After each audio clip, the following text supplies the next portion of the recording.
You can hear us good, right? You can hear both Can of you us. hear me okay? Yep, I can hear you great. So, All right, cool. all right, guys, I am so excited to introduce today's guest on Women Who Wow's Practical Profits interview series. This husband and wife team produces the first podcast that I ever listened to. I heard one of their podcasts is the Flipped Lifestyle podcast, and I was binge listening immediately. I think I lost about 8 pounds because I would listen and walk, and I would pause, and I walk behind my house, right? In this field, right? I'm like you guys, I'm very rural, and so I'd walk in this field and I'd hit pause and I'd like run back to let my husband listen to it. And one thing that I loved immediately is that Shane and Jocelyn were teachers, public school teachers, and a lot of what they talk about I was familiar with because, as you guys know, I'm married to a public school teacher. And what I love about Shane and Jocelyn is that they made online business feel simple. And with each podcast episode, they do more to make like business planning just feel practical, right? Like you don't have to have a gazillion tools and a gazillion dollars to invest. I love that about them. I love their commitment to faith, to family, to each other, and their willingness to share even the not so glossy, not so pretty sides of business. So I love that about them. In Women Who Wow, we call the Flipped Lifestyle podcast the Gateway Podcast. It's where all podcasting begins for us. The cool thing is that we're not like moving on, right? So we're still listening to the Flipped Lifestyle podcast. We do branch out and listen to others, but we don't move on, and we're still actively Flipped Lifestyle fans. So I'm so excited to have them here. It's very fitting that I'm interviewing Shane and Jocelyn from San Antonio, Texas. I'm here on Official Women Who Wow Business, but I'm in Texas wearing my favorite cowboy boots, and this is fitting because one of the other things you're going to love about Shane and Jocelyn is their accent. So welcome, Shane and Jocelyn Sams of FlippedLifestyle.com. We're so excited to have you here. Yeah, thank you so much for having us on. We definitely are bringing the Southern charm today. Yeah, I was gonna throw a "how y'all doing" in there, but Jocelyn beat me to it. So, and also, like you're talking about the glossy stuff of online business. Like we're in Kentucky, and for those of you who don't know, Kentucky's kind of like the third world of the United States. So we don't have very good infrastructure. And I don't know if you're recording the video, but I'm gonna pop the video on real quick because Jocelyn, lean over here. And like we have to turn our video off for interviews because the internet is so bad. And we always say if we can do internet business, anyone can, because we can barely get on the internet. So I do that. I will tell you a on. story that is so funny. So after Hurricane Matthew, right? So we have internet challenges too, and my members in New York or even in Texas, you know, they like laugh at me because they can't imagine all the problems that I have. But honest to God, after Hurricane Matthew, I got internet back, and then it would go out. Like honestly, every 6 hours it would go out, and so I call and I wait online forever. I'm like, what is going on? Because you have one internet option, right? Like Exactly. We don't choose. We have one. Right. And so I said, what's going on? You know, it works fine. And then it goes down.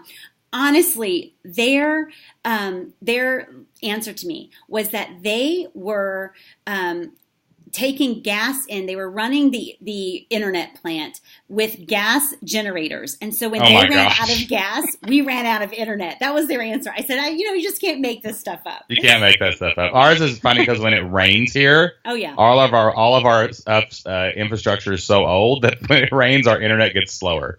So I don't know if the lines flood or what happens, but usually on rainy days, we just take the day off because there's nothing we can do. It's a great content day is what I say, right? That's right. We're unimpeded by things like internet or people having access. Social media. That pesky internet connection. That's right. That we make a living on, right? So I want to just jump right in. One of the first stories I heard Shane you tell, or actually it might have been Jocelyn you telling the story about Shane, but the story is you were out cutting your grass, you were on a lawnmower, and you were listening to a podcast.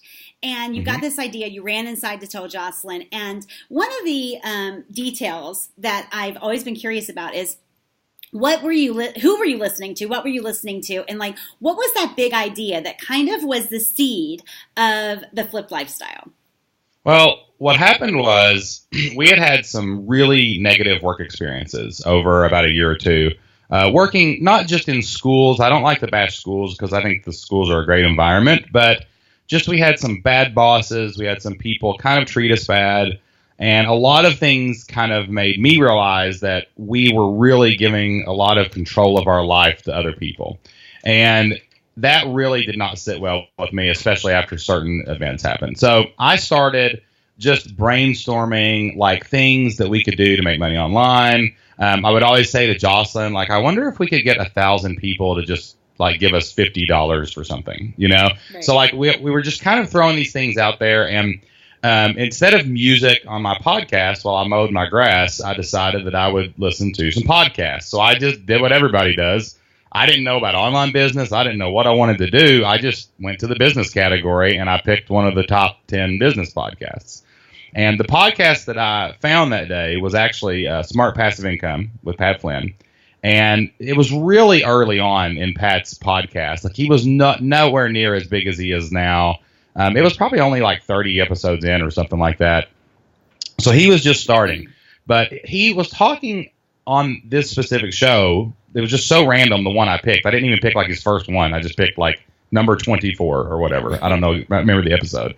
But Pat was talking about like how he made money online, not off this affiliate thing and things he does now, but his first idea was to create a PDF, like a study guide for this test for architecture students where they pass like their test to get certified.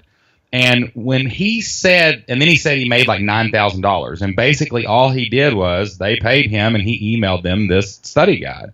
And I literally like hit the brakes, skid, like there was a big track mark behind me. And I said, oh my gosh, that's it. I mean, Jocelyn and I have all this information in our head. Like we can totally like create things and email them to people for money. Right. Right. You know what I mean? Like it just sounded so simple, but that was the big idea was, you know, if this guy can do it for that, then we're pretty smart. I think we can figure out something we can send to people, you know? So that's what kind of prompted me to leave my lawnmower, you know, in the backyard, flying in, kicking in the door, and driving Jocelyn crazy for the next year about how we were going to make money online. That's awesome. I actually had an idea just this morning sitting in this event. And I don't know if your kids are old enough to be in travel, baseball, or softball yet. But I feel like I could honestly sell a product like how to navigate the schedule and politics of travel softball. It is, and like kind of make it just tongue in cheek and sarcastic, but also true. So that's my next like little profit thing I'm going to try maybe because we believe that you can make money online with any digital product that solves any problem, and that's pretty much how we built our entire business. That's awesome. That's awesome. And it's funny because I think that in the info publishing business now, we sort of act like we're new, right? And, you know, going back as late or as early as like 1896, 1897, you know, there were print ads like study law from home, you know, like these home study courses. And, you know, we think like we've invented fire, but, you know, there's some universal problems that people have. And I think it's just so fun. It's so fun to make money off of, you know, mental real estate, right? And that was the big idea from Pat's podcast too. Was we knew, like I actually at one time was when I was a football coach, I sold back like what year was that, Jocelyn? 2003? Yeah, it was a long time ago. About 2003, I was sending people football resources like Word documents through the postal service on DVD. So I think it wasn't the information product as much as that you can automate this. People can pay you and you can deliver stuff to them without you even being there, and it opened up the market worldwide. That was kind of the big idea was this is crazy. The internet, anyone can get to you. Just a way to make money without trading time, which is what we had always done before, and we didn't really have any more time. Right. And I just want to say, because I've listened to your podcast so many times, I listened to your podcast on 1.5, the speed. Right. And so when we're that probably makes us talk like at a normal speed instead of our slow. So now I listen to everyone, you know, on 1.5, and so it sounds like, you know, I'm just getting used to kind of your regular voice. So when you're famous as a podcaster, right, you know, you never really know how people hear you, right? Because if it's 1.5 or 2, so I love that. I do masterminds on Voxer. We don't do masterminds like on Skype and stuff because we don't have time to all be in one place. Okay. But I do that too. I listen to all of the Voxer messages because it's like asynchronous communication. I put it on 3. So everybody sounds kind of like a chipmunk, but I can hear really fast. But then when I talk to them like on the phone or Skype, I'm like, man, you're talking slow today. Right, are you sick today? Like, what's going on? That's so funny.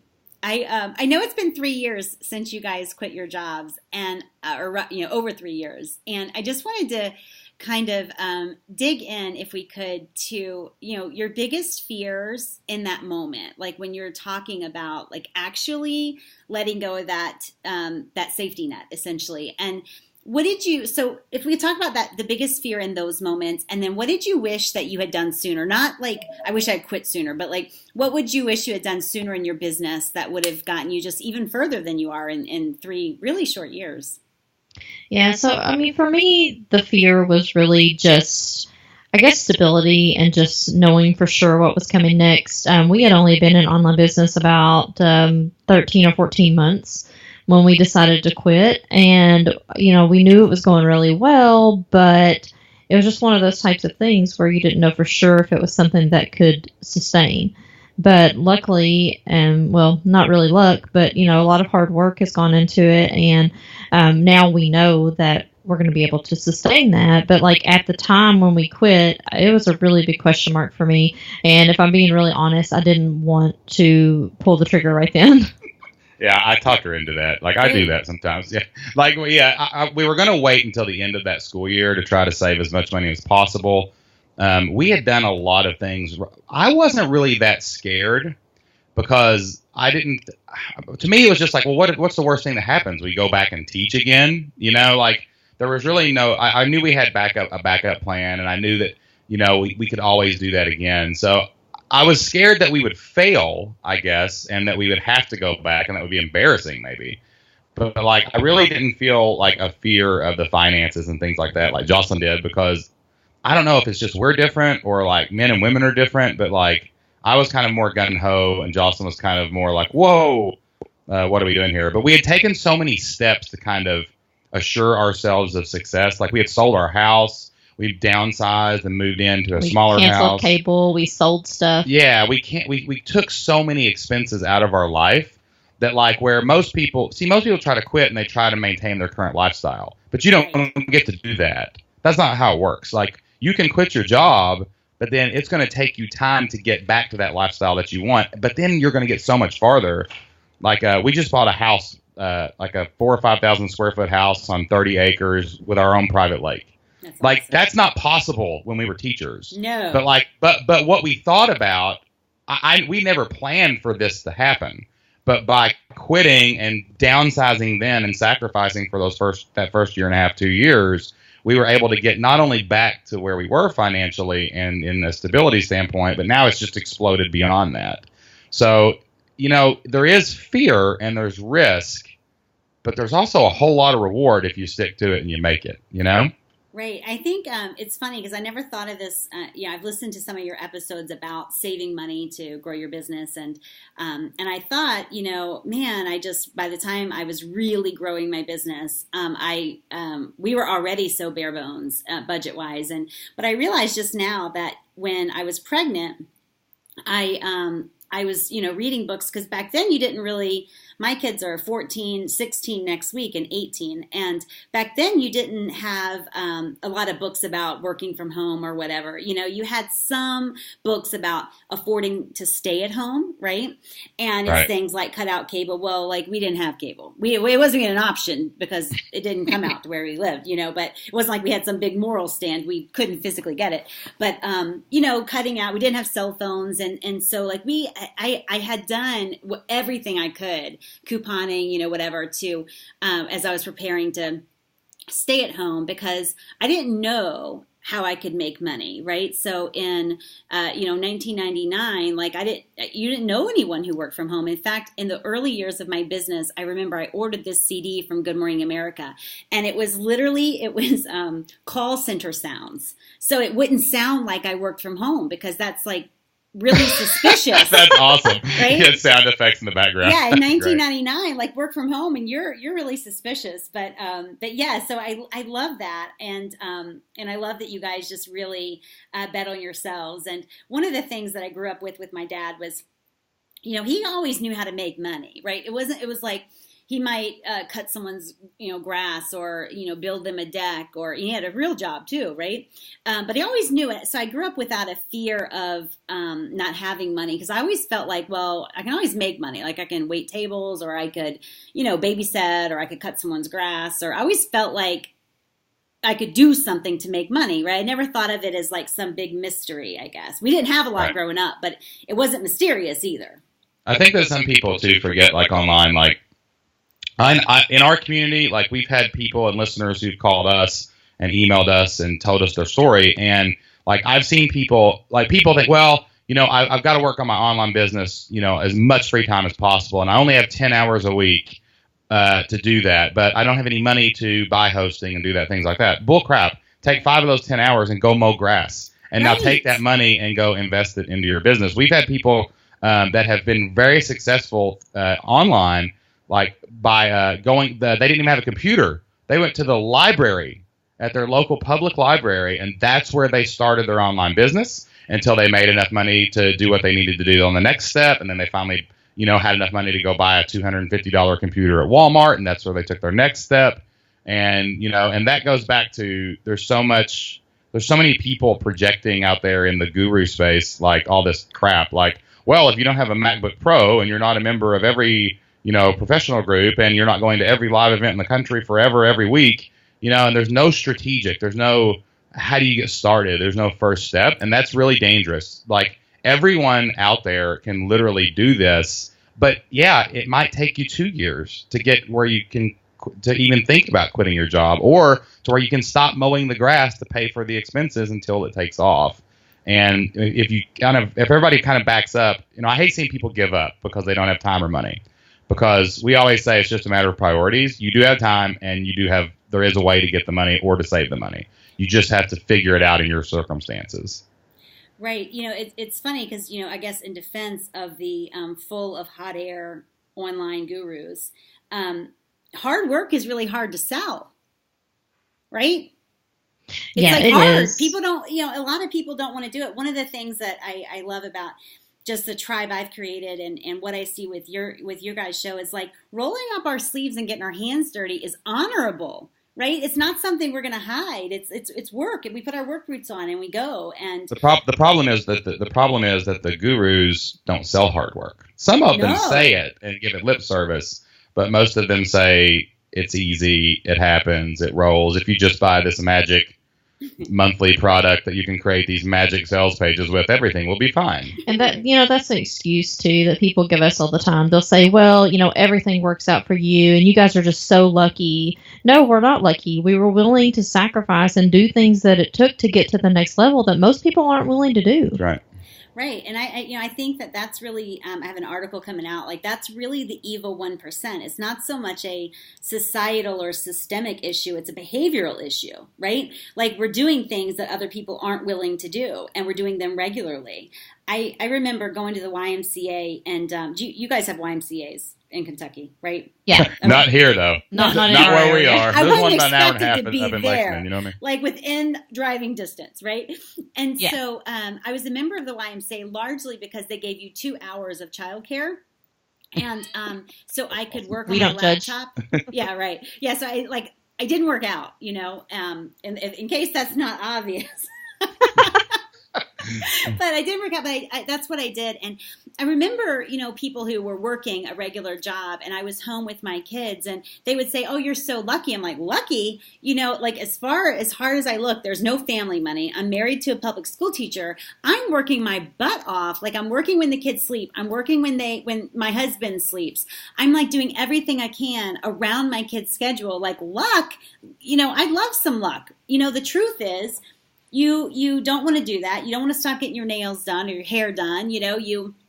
And so it's really sort of we sacrifice a lot to create a world where we don't have to compromise, right? We don't have to. We had to when we quit our jobs. Like our entertainment was like our world revolved around the public library. Like our kids didn't watch TV; they watched Sesame Street and Caillou and movies that they had on the shelf at the library. And we learned as much as we could about business. All of the business information that we got was because we went to the business section. We got the kids their videos. They came home and watched, Elmo, whatever was in that week, and we got business books off the shelf. Right. And that's how, that was our existence for about a year. Jocelyn, the funniest story is Jocelyn, the most depressing part of this whole ordeal.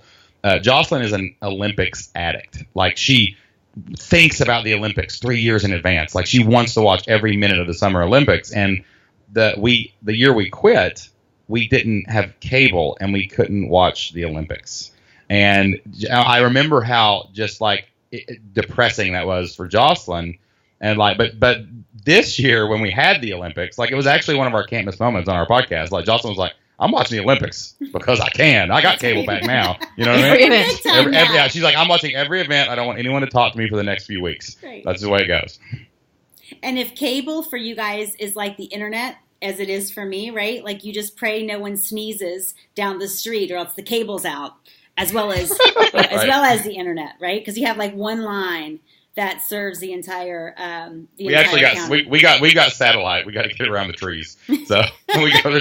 Yeah, we decided to just go to space with it because the cable thing wasn't working out for us. It was closer. That's right. Exactly. Right. That's awesome. So, all right. So we're running out of time, but I wanted to get to this because I do live events. Women Who Wow has live events, and I know you guys do some live events, and I'd love to know like how you're using live events to maybe market membership or to make it more valuable. Like, how do live events fit into your membership plan? Live events are sort of what we call an aspirational product. So they're not for everyone in our community. I mean, we would love to have everyone in our community, but it's more of a premium event. It's people who have decided to go all in and make that investment and take the next step. So it's a way for us to get involved more with our community. It's not a huge profit generator for us. It's more just about getting in there with our community, figuring out what they need, how we can better serve them. And we love having live events. We have several a year. If you have our live events to us are, number one, if you own any kind of business, like, you've got to be out with your customers to understand their problems and pain points and passions and what they need from you. Like that's like, it don't matter what you're selling. You could be selling fishing gear, right. You know what I mean? And if you're sitting in the back crunching numbers all day and you never walk up to the desk and talk to anybody coming in to buy a rod and reel, well, guess what? Your business is going to fail eventually because you're going to lose touch. Right. So, one, it gets us out there to do that. Also, two, like, people need goals, especially if you're coaching or you're doing any kind of like consulting. People, not just for themselves, but they need that next level. And, we have kind of staggered the access to us from our podcast into our membership community where people can interact with us in forums and on like group calls. And then we also have masterminds that are like, we're bringing people together for like 1 month and accomplish a big goal. And then there's our live event. The live event is kind of that pinnacle. Like, when you get to that point, we know that that's usually a person who's about to take that big next step. Maybe it is get 50 more members in their membership community and quit their job. Maybe it is a big launch where you're expecting a 6-figure launch. And what happens at that point is they become a forever customer because you've already taken them on this journey. Then you get that face-to-face. They become, like family. We a lot of people like in the online space will add anybody on their Facebook and Twitter and things like that. And like, usually the only people that we actually add is people we have flesh and blood hugged. That's it. Right. So like that's that next level of relationship with our customer. I love that. And that's why we have the live event, because it takes that, it's the 80-20 rule. 20% of your people are going to get to that level.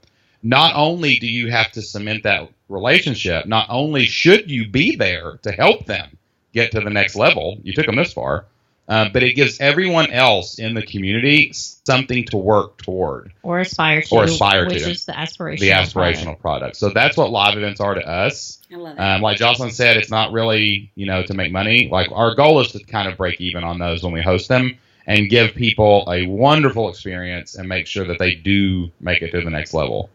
I love that. And I love your reasonable, approach towards events monetarily. one of the things I rail against are online people who sell, like, they're saying, make 6 figures in a weekend. And then they describe this grand 200-person event with a stage and audio. And I've put on those events at, 8 different cities a year for a couple years. And I'm thinking, you daggone sure better make 6 figures, or else you are so in the hole. Oh, yeah. And a lot of times, too, like, events. the problem with those events for us, the reason we don't do them is because, like, it can get really superficial when you're just throwing speakers on a stage over and over, and you got 200 people in an auditorium. And, we actually, at our live events, like, it's like we mastermind. Everyone gets 30 minutes in a group.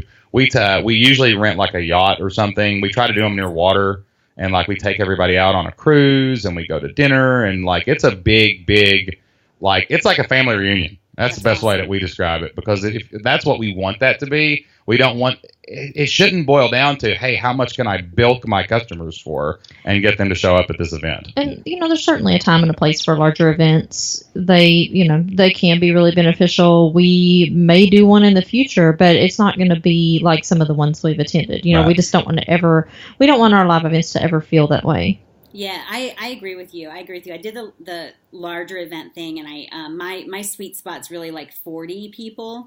So it's a little bit more intimate. But I feel like you. It's like when people come to an event, and I'm at an event right now, and it's it's changed because they've had a lot of complaints. But you pay to attend, and then you're like, the whole thing is a sales pitch, which just makes you feel awful. That's why we, for big events like that, like another piece of advice I have for anyone is this: like, you have to have your priorities in order when you go to a live event. Like, I hate to say this, and this might just be cynical, but like, if you're going to a live event to sit in all of the talks and learn so much that your business is going to go to the next level, you probably should stay home, because that's not going to happen. Like, most of the talks are sales pitchy. Most of the talks are they're very scratch the surface. And you will pick up nuggets that someone accidentally spills out of their little bag of tricks. Right, but here's why we go to live events. We go to live events first and foremost to have fun and get away just from our normal routine. AKA our kids. AKA our kids. I get it. Like, they're teenagers, right? Right, exactly. Then we'll start taking a lot more live event trips. But people ask me like why I have so many pictures of my dog, and I'm like, you know what? 3 teenagers will make you a dog person really fast. Like, right. So we do that like for our just like date night thing. We take about 5 days and we go and have a good time. And then we do it to connect with our friends, because people that you interact with go to these events. So we only go to ones that our friends are going to. We go to make new friends. That's the other reason we go. And then the last thing we go for is content. There's just not out there. There's just not an event that really does the content well. And that's why we usually gravitate towards smaller events too, like the 30, 40 person thing, where you can really hang out and connect with a small group of people, because it just works out better for you. Right. Talk to people about what they held back from saying on the stage, right? Exactly. I say it's like typically a Reader's Digest version of the book you can buy for like $12, right? It's the outline of the outline is all it is usually. Like, we went to Podcast Movement in when was that? Chicago a few months ago, and the only talks we went to were our own clients who got to speak there. Like some of our customers were like had got speaking gigs there, so we went to support them, and like we went to their events, and then we just like had lunch and hung out with people the rest of the time, because that's me too. I'll spend a lot of time in my room. I'm going to hit I think about 3 or 4 sessions in 2 days. Just to get, like you say, that one big nugget that we can build on and to make into something, and then the rest, it's almost like a working. We in Women Who Wow, we do working pajama parties where we take over a hotel or a great big house, and we have no speakers and no agenda. We eat meals together and we sleep in the same area, like rooms. We have our own rooms, but essentially we're just like pulling a college all-nighter. We're just getting our stuff done, right? Like implementing. But I have a quick idea for Jocelyn if she loves the Olympics. She should do like a business Olympics, like competition or event or something. That would be fun. You guys have to invite me if you do that. I appreciate your time. I know we're out of time, but I was like so excited when I I don't even know what it's called, Twitter messaged you and said, hey, would you guys do this? And you said yes. I mean, it was the happy dance in our office, and everyone knows it, right? So I've got 2 girls that work with me in the office, and everybody knows it. Everybody was excited, and the WOW members are excited. So I just thank you so much for taking time out of your day to join me and serve our WOW members. And I just look forward to whatever's next for you guys, and definitely staying in touch. Well, thanks for having us. We love to connect with real, authentic people, and and that's we don't say no to people who are real and really helping people. Thank you. I appreciate that. Keep doing what you're doing. Thank you for listening. We appreciate all y'all so much. Absolutely. I'll talk with you guys soon. Thanks again. Thank you. Bye. Alrighty.